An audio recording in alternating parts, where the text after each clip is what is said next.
కదా ఇప్పుడు నువ్వు బీసీవి కాంగ్రెస్కి అంత ప్రేమ చూపిస్తున్నావు. కాంగ్రెస్కి బీసీలకి 42% రిజర్వేషన్ ఇస్తా అని చెప్పింది, ఇవ్వలేదు. 17% ఇచ్చింది. నీకు బాధ అనిపిస్తలేదా? నాకు బాధనే ఉన్నదయ్యా, కానీ అందులో కూడా మన కాంగ్రెస్ నాయకులు డ్రామా ఆడుతున్నారు కదా. డ్రామా అనుకోవచ్చా ఇది? 100% డ్రామానే. మా రేవంత్ రెడ్డి గారు కూడా అర్థమైతలేదు.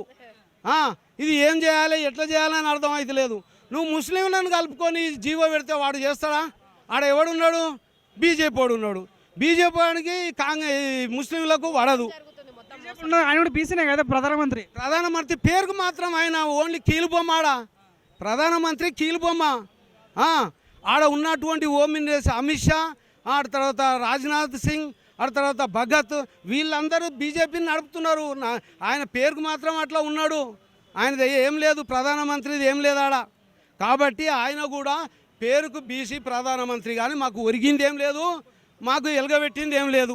ఆడ కూడా ఈడ కూడా మా రేవంత్ రెడ్డి గారు కూడా మేము చెప్తున్నాం ఏంటంటే, మనసు పూర్తిగా బీసీలకు చట్ట పద్ధతి ప్రకారంగా 42% వెయ్యి. మాకు 62% ఉన్నాం మేము. నువ్వు అడిగింది అట్లా 42%. 42% ఎట్లా ఇస్తావంటే దాన్ని ప్రత్యేకంగా ఒక చట్టం చెయ్యి. ముస్లింలది వేరే పెట్టు. 10% ఇస్తావా, 20% ఇస్తావా, ఎంత శాతం ఇస్తావో అది సపరేట్ పెట్టు. ఇళ్ళకెళ్ళి విడదీసి బీసీ బిల్లు పెట్టు. ఎట్లా కాదో బీజేపీలని తరిమి కొడతాం. ఎంపీలను కూడా ఈటల రాజేందర్ కాడి నుంచి కిషన్ రెడ్డి కాడి నుంచి, బిడ్డ మీరు బీసీలో ఓట్లు వేసుకున్నారా లేకపోతే డ్రామా ఆడుతున్నారా, అప్పుడు మేము వాళ్ళ పని కూడా పడతాము. కాబట్టి ఈడనే మనకు తప్పుదారి చూపిస్తున్నారు. ఎవరు తప్పంటారు ఇదంతా? అమ్మది తప్పు ఉన్నప్పుడు పిల్లలు చాలా ఎగురుతారు. వాళ్ళని సంజాయించుకొని మా రేవంత్ రెడ్డి గారు పోవాలని మేము ప్రాధేయపడుతున్నాం. వాళ్ళని పక్కకు నెట్టేసాయి. ఈ బీసీలంతా నీకు ఒక శక్తిగా నీకు వస్తారు. నువ్వు రానంత వరకు ఇందులోనే చాలామంది వ్యతిరేకిస్తారు. రేపు గ్రామ పంచాయతీ ఎన్నికలైన తర్వాత కాంగ్రెస్ కూడా కొంత దెబ్బ తగులుతుంది అంటావు. నువ్వు గాంధీ భవన్ ముందు నిల్చోని నువ్వు కాంగ్రెస్ దెబ్బ ఎట్లా మాట్లాడతావు? నేను కాంగ్రెస్ వ్యక్తి, నేను కాంగ్రెస్ కొండా లక్ష్మణ్ బాపూజీ శిష్యుణ్ణి. ఒక 40 ఏళ్ల నుంచి నేను కాంగ్రెస్ అనుబంధ సంస్థ ఐఎన్టీసీలో స్టేట్ ఆర్గనైజింగ్ సెక్రటరీగా ఉన్నోని, నేను వర్కింగ్ ప్రెసిడెంట్గా ఉన్నా. ఐఎన్టీసీ కాంగ్రెస్ సభ్యుని నేను ఈడ ఉండి చెప్తున్నా. ఎంత గుండె ఉంటే చెప్పొచ్చు. స్టేట్ బాడీ ఎలక్షన్లో కాంగ్రెస్ దెబ్బ తగలబోతుందా? సరిగా రిజర్వేషన్ లేకపోతే 17% చేసిన తర్వాత ఎందుకు దెబ్బ తగలదా? మేము కూడా చెప్తున్నాం. ఎవడేవైతే మాకేంది బీసీలను గెలిపియండి అని అంటున్నాం. మేము పార్టీతో సంబంధం లేదు. పార్టీలు సంబంధం లేదు. ఆడ పార్టీతోటి ఎన్నికలు నువ్వు వాడతలేరు. పార్టీ టికెట్ ఇవ్వలేదు, ఆడ గుర్తు లేదు. అరే ఆ ఊళ్ళో ఎవడు మంచోడు ఉంటే బీసీ వాని కోట వేయండి రా బాబా అని చెప్తున్నాడు. పార్టీతో సంబంధం లేదు. పార్టీతో సంబంధం లేదు. సరే బీజేపీ టీఆర్ఎస్ తప్ప కాంగ్రెస్లో దొంగలు ఉంటే కూడా వద్దు అని చెప్తున్నాం మేము.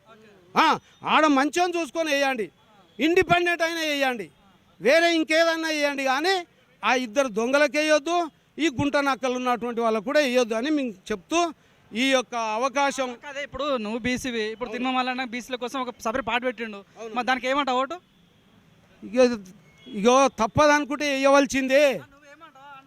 అరే మా దాంట్లో మంచోడు లేనప్పుడు అక్కడ మంచోడు ఉన్నప్పుడు వెయ్యని చెప్తా. నేను వెయ్యని చెప్తానా?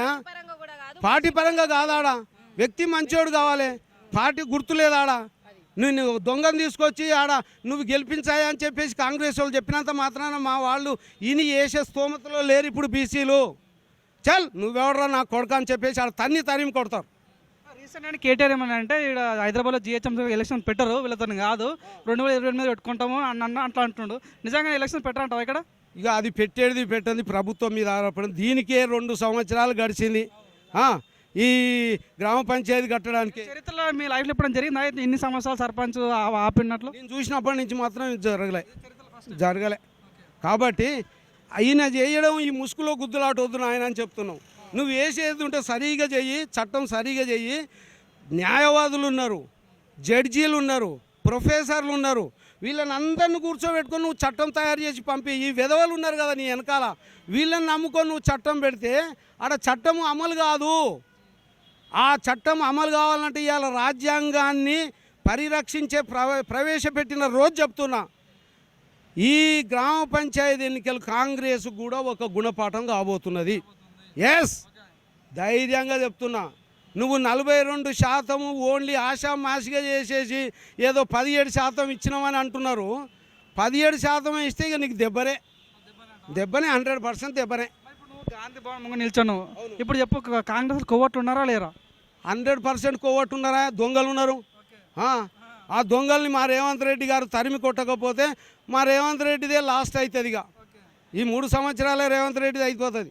ఇంకో 5 years కావాలంటే ఈ కోవట్లను అందరూ పక్కకు జరిపి మంచి యువకులను తయారు చేసుకొని ఇలాంటి వాళ్ళని నవీన్ లాంటి వాళ్ళని మంచి వాళ్ళని తయారు చేసుకోవాలి. బీసీలల్లా, ఎస్సీలల్లా, ఎస్టీలల్లా, మైనార్టీలల్లా మంచి వాళ్ళని తయారు చేసుకొని నువ్వు ముందుకు పోతే నీ బండి ముందుకు కదులుతుంది, లేకపోతే నీ చక్రాలన్నీ ఊడిపోతాయి. అంతే ఇక. కాబట్టి అలాంటి పరిస్థితిలో మేల్కొనవలసినటువంటి ఉంది. మన రాజ్యాంగము అబాస పాలయ్యింది, ప్రమాదంలో ఉన్నది. అంబేద్కర్ రాసినటువంటి రాజ్యాంగము ప్రమాదంలో ఉన్నది.